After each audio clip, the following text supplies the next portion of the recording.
हमारे सामने हैं तस्लीमा अख्तर जी और आज हम उनसे कश्मीर की समस्या पर बात करेंगे और जानने की कोशिश करेंगे कि 370 ही मुख्य प्रॉब्लम है या और भी कई समस्याएं वहाँ पर है। पहले आपको नमस्कार और दो शब्द अपने बारे में बताएं। मैं Taslima Akhtar, human rights defender from Kashmir.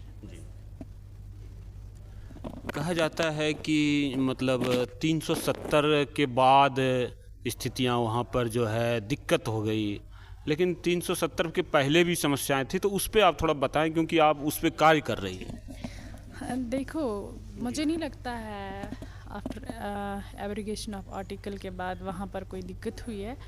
अमन आया है, चैन आया। अब किसी को रास अमन नहीं है, कोई अमन पसंद नहीं है, तो वो ये बात कर सकते हैं कि कश्मीर में ये दिक्कत है, वो दिक्कत है। ये बताइए कि आप जो वहाँ काम कर रही हैं उसका मतलब क्या मोटो क्या है और क्या किस धारा में आप काम कर रही हैं, किस दिशा में? देखो, हमारा मोटिव ये है, हमारे टेरर फ्री सोसाइटी रखनी है जी। हम अपने सोसाइटी में इलीगल गन कल्चर को बिल्कुल भी बर्दाश्त नहीं करेंगे। हम वहाँ पर इनोसेंट किलिंग को बर्दाश्त नहीं करेंगे। हम वायलेशन किसके द्वारा हो रहा है? आर्मी के द्वारा? अरे पाकिस्तान स्पॉन्सर्ड टेररिज्म और कौन कर रहा है?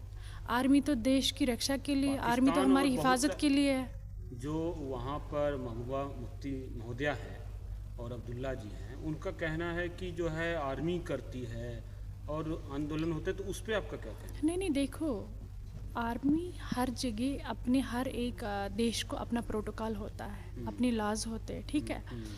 कोई भी किसी को बर्दाश्त नहीं करेगा कि आप किसी के देश में जाके इलीगल एक्टिविटीज़ करेंगे, ठीक है, या इलीगल जाए। आपका कहना है कि बाहर से ही सारे लोग हैं, अंदर के लोग नहीं हैं? अंदर के लोग क्या, अंदर के लोग तो अपनी फैमिली है। अपनी फैमिली कभी चाहेगी अपनी फैमिली को नुकसान कर रहा है? उठाए हुए हैं, कहा जाता है कि वो 90% यहीं के लड़के हैं। नहीं, 90% बिल्कुल नहीं है।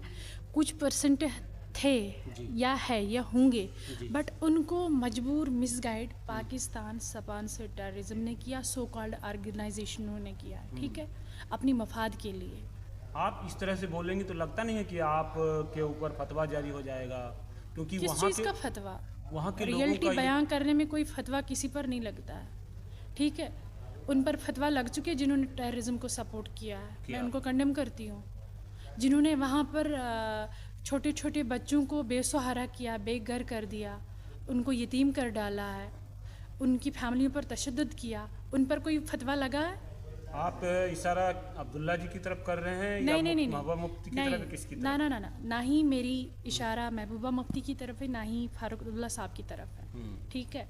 मेरा काउंटर डायरेक्ट टेररिज्म को है जी। हाँ, मेरा counter direct Pakistan sponsored terrorism को है। अच्छा, आप ये बताइए, पाकिस्तान कहेगा कि डूब जाओ तो कोई डूब जाएगा। 370 के ऑब्लिगेशन के लिए जो जिद मचाई हुई है, उसके लिए आज भी कह रहे हैं कि कांग्रेस सरकार आएगी, इसको हटा देंगे। महबूबा मुफ्ती कह रहे हैं कोई झंडा उठाने वाला नहीं रह जाएगा। फिर उनको जेल हुआ तो उनकी भाषा बदली। नहीं, देखो, आप मुझे बताइए, आर्टिकल 370 था क्या? वहाँ से स्टूडेंट बैल्टिंग करवाना, वहाँ रेडिकलाइजेशन कराना। मुझे बताइए कि अब यूथ सेफ है, सब सेफ है, तो इसका मतलब है कि वायलेशनर्स चाहते हैं। जो वायलेशनर्स चाहते होंगे तो वो ये बातें कर सकते हैं। 370 के बाद शांति आई है वहाँ पर? बिल्कुल शांति है, बिल्कुल शांति है।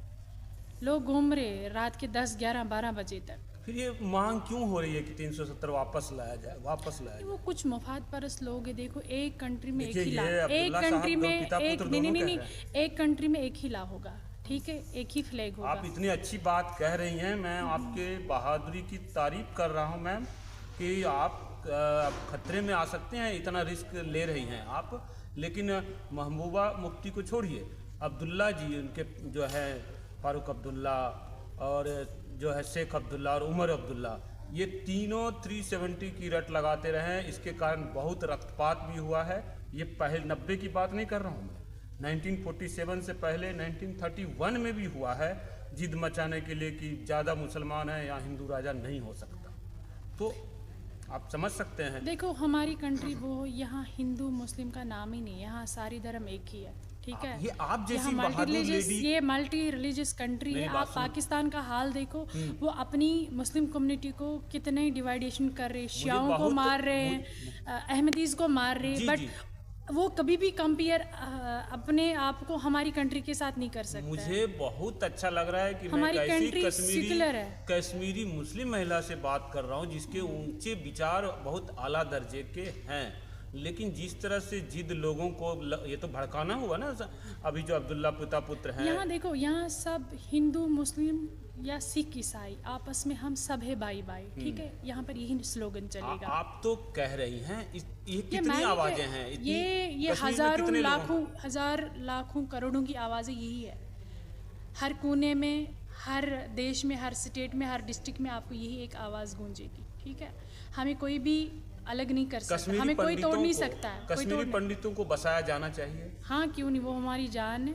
वो कहते हैं हम एक जगह बसेंगे, और महबूबा मुफ्ती और वहाँ के ज़्यादातर पॉलिटिशियन कहते नहीं, जो जिन गाँव में थे वहीं बसे। नहीं, उनकी मर्जी है, वो वापस आए। वो कश्मीर में किसी भी कोने में, किसी भी जगह, चाहे वो एक जगह बसना चाहे, चाहे वो अलग अलग बसना चाहे, उनको अपनी मदरलैंड है, उनको अपनी मदरलैंड है, उनको कोई नहीं रोक सकता। आज मैं आपके इस इंटरव्यू से इतना खुश हूँ कि उसको मैं यहीं समाप्त कर रहा हूँ। मैं आगे भी आपका इंटरव्यू करूँगा। मुझे नहीं लग रहा है कश्मीर में आपकी जैसी सच्ची और बहादुर महिला कोई होगी। है, बहुत मिलेंगे, होंगे आपको बहुत और बनेंगे। धन्यवाद हमारे चैनल से।